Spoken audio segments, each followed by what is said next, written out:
Mon histoire commence un petit peu il y a une vingtaine d'années, où est-ce que j'étais allée donner du sang à la Croix-Rouge comme je faisais régulièrement.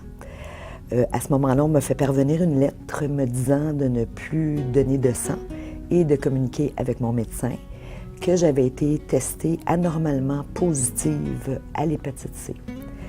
Quand j'ai reçu cette lettre-là, j'ai pris un rendez-vous avec mon médecin de famille qui me dit à ce moment-là, inquiète-toi pas, les tests Croix-Rouge sont hyper sensibles, donc c'est normal, on va faire les tests à ce moment-là de notre côté.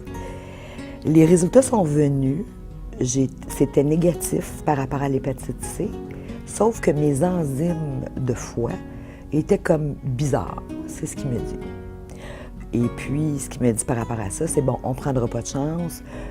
Aux 2 ans, on fera des tests pour voir s'il y a des changements. Fait qu'à partir de ce moment-là, il y a 20 ans, à tous les 2 ans, avec le médecin, mon médecin de famille, je disais à mon médecin, bon, c'est la batterie de tests annuels, et veux-tu spécifiquement regarder par rapport à l'hépatite C? Les résultats ont revenu pendant une dizaine d'années avec un petit taux d'enzyme normal, pas normal, correct, pas correct. Mais mon médecin n'a jamais fait OK, ça c'est vraiment pas normal, on va investiguer plus loin. Jusqu'à il y a environ 2 ans, d'où est-ce que j'étais tout le temps fatiguée. C'était incroyable, j'avais jamais été aussi fatiguée comme ça. Je suis allée voir mon médecin pour lui dire, écoute, ça ne fonctionne pas, il y a quelque chose. Et à ce moment-là, le résultat est revenu positif et le virus était actif. Ce que j'ai fait, moi, il y a une organisation qui s'appelle CAPAC, et il y a des rencontres, et il y a des personnes qui sont en traitement ou qui viennent chercher de l'information pour être en traitement, parce qu'ils vont avoir un traitement.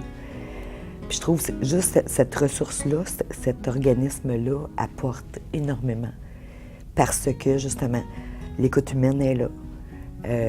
Le fait de pouvoir échanger entre personnes en traitement, il y a des liens qui se créent, donc on se sent moins seul. Puis, il y a aussi qu'eux ont fait un endroit qui s'appelle Pause Santé, les réunions ont lieu là, donc c'est aussi des gens en traitement. Fait que tu sais, t'es pas tout seul. Puis c'est...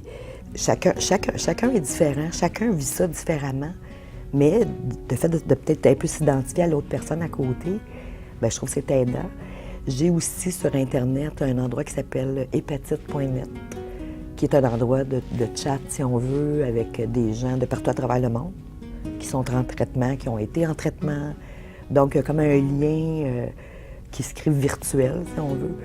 Puis encore là, moi, j'ai appris que il peut y avoir des liens virtuellement parlant, mais il y a comme une petite réserve quand on ne connaît pas les personnes face à face, là, finalement. Là. Fait que moi, c'est un petit peu mes ressources que j'ai vues. Puis, bon, c'est sur les sites officiels comme la Société canadienne du foie ou des trucs comme ça.